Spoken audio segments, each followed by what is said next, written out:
Wale mon bandiraɓe tedduɓe ɓen ko ɓe Pindi TV min calmini on ɗo mawɗon wonde dunde baba damande kala min bisimmo ne kala gadande roɓe no jayndi altine sappo e tati lewru janvier 2024 bisimilla wona kelle gadande roɓindo jaydeji puɗɗortoɗen ko jayde le soleil ɓe garti koye institutionnalisation des rapports entre l'état et la religion ɓe garti koye kanko hoorejo leydi ndi Bassirou Diomaye Diakhar Faye son excellence ɓe kolliti wonande yabbe koye feloɓen ɓe ganduɗa ko hooreɓe leyɗele yawtuɓe ɓe kanko hoorejo leydi ndi caggal nde o tortora ngol ɗo kolol capanɗe jeegom ɓiyole goho tawi noon ko jiyara toon to Louga mbo Ceerno Bachir Mountaga ɗaha Cheikh Oumar Diagne le soleil arti hen en jewoytu Diagne point actu ɓe garti ko e le parquet financier entre en action ɗum noon joytno koto banggue wonande ko ete ko blanchissement de capitaux ɓe kolliti wonande men ganduɗa ko le parquet financier o saaha noon ne wayno o waɗi jaɓɓal to banggue noon wawde rewidade ɓen ɓe ganduɗa ko kañumen tumate e dirtinde koppereje wonande rendo ngo ɓe garti e wonande ko yitno e ɗin temedere e nogas e joyi milliard e koppereje men franc CFA tawi noon wona koppereje ɗe ganduɗa ko labde saabi wonande o saaha noon ɓe udditi ko yete ko information judiciaire ngam wawde andude tigui tigui ɗen koppereje ɓe garti e kanko jagorɗo kalfinaɗo julago kanko ministre Serigne Gueye Diop holliti noon wonande ko ɓoyata ko ma ustugol to banggue guura ka usto ha mimo leydi kono arti kadi wonande to banggue wonande o saaha laamu ngu ƴetti pellital wadde implanté mbiyan addude fawde usine aji ɗiɗi ɗo e nder leydi Sénégal toon to diwan bo Casamance tawi ɗum kadi ne wona ballal ngam usude sukar o hani eko jarato ko jayde rewmi quotidien ɓe garti koye convention de partenariat MEDES ARCOP o saaha noon to banggue wonande golle hakkude ARCOP kam enen MEDES ɓe garti noon to banggue bundi wonande ngal jokkodiral eɗe jeeya hen to banggue wonande wawde wallude ɓen ɓe ganduɗa ko cuuɗi gollorɗi togosi ɗi mbawa hebde ko yete ko nata e marché public hani e ko yete ko to banggue transparence ngam haɓade ko yete ko mbuñaari kono kadi wawde dolnide ko yete ko capacité des entreprises wawde ɓesdude tigui tigui ko yete ko cuuɗi gollorɗi ɗi jayde rewmi quotidien arti hen jayde la dépêche ɓe garti ko e kanko hoore mawɗo o jagorɗo leydi Sénégal Ousmane Sonko jillu makko toon to leydi Mauritanie ɓe kolliti noon kanko Ousmane Sonko ko ndiragu tigui wonande kewal ɓesguji leydi Sénégal naɓe wurɓe to Mauritanie jaɓɓimo toon jayde révélation ɓe garti ko e lebbi tati caggal ɗeɗo diƴƴe ɗe ganduɗa ko ilam ɓe kolliti noon ɓen lorinoɓe ɗam ilam ha joni ene gondi e caɗele kono kadi ne ero ballal fewde e laamu leydi Sénégal jayde leeral quotidien ɓe garti koye kan haala Ousmane Sonko mawɗo jagorɗo leydi Sénégal jillu mum toon to leydi Mauritanie jillu to banggue cehlagal kamɓe golle hakkude leydi Sénégal e leydi Mauritanie kanko Ousmane Sonko mawa toon balɗe tati ngam yodirde e laamu leydi Mauritanie jayde l'évidence ɓe garti koye kanko jagorɗo kalfinaɗo bogne ministre des finances et du budget kanko Cheikh Diba o arti noon to banggue finance publique et économie o saaha noon teppol ganduɗa en tawi faggude leydi Sénégal kanko Cheikh Diba holliti ko sabingol teppol o arti noon to banggue wonande licenciement hani e réforme administrative o arti to port autonome de Dakar caisse des dépôts et consignation AIBD hay ko nandi poste holliti ɗum ɗo kala ko ɗum caɗele hani ɓen gollortonoɓe toon ɓe ganduɗa ko won hen ne wayno o diwama toon walla mbaɗama licencié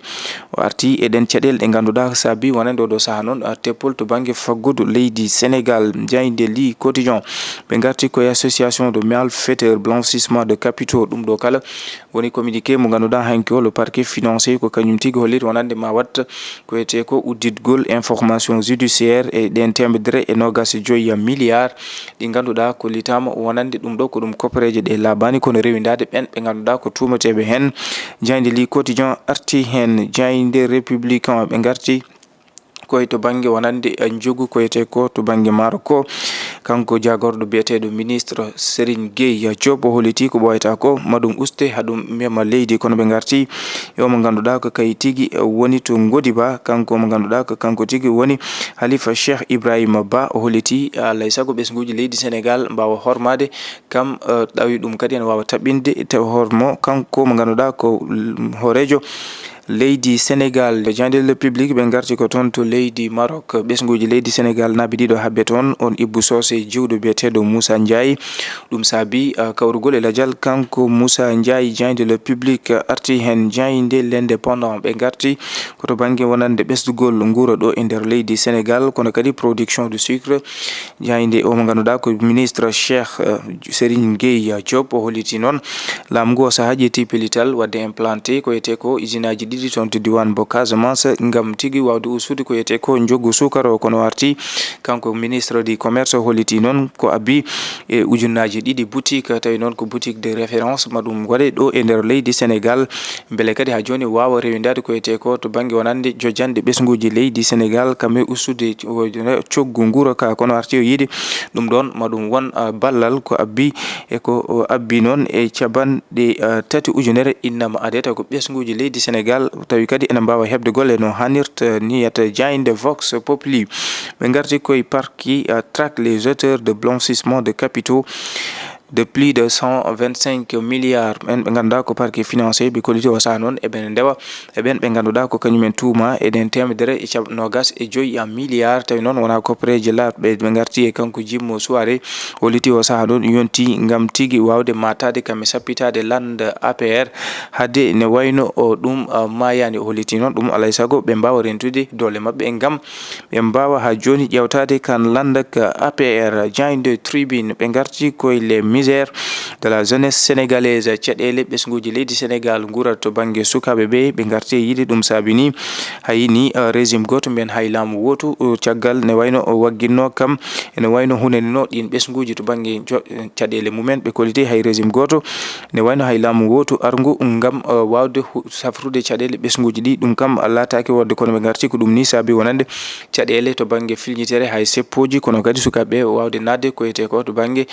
guyka ha e gueɗe nanduɗe hen jayde tribune arti hen kono ɓe garti e caɗele guura ka to banggue ɓesdugol mum ɓe garti e yiide oɗo saaha noon to banggue sac sukara ɗo jarata ujunnaje 600 toon to leydi Gambie sac sukara ene jara toon ujunnaje 4 pawɗi temedde tati ko noon kadi bidon diwlin jaro ujunnaje 4 pawɗi temedde 5 mbuɗo ɓe kolliti toon to leydi Gambie e ɗum yeeye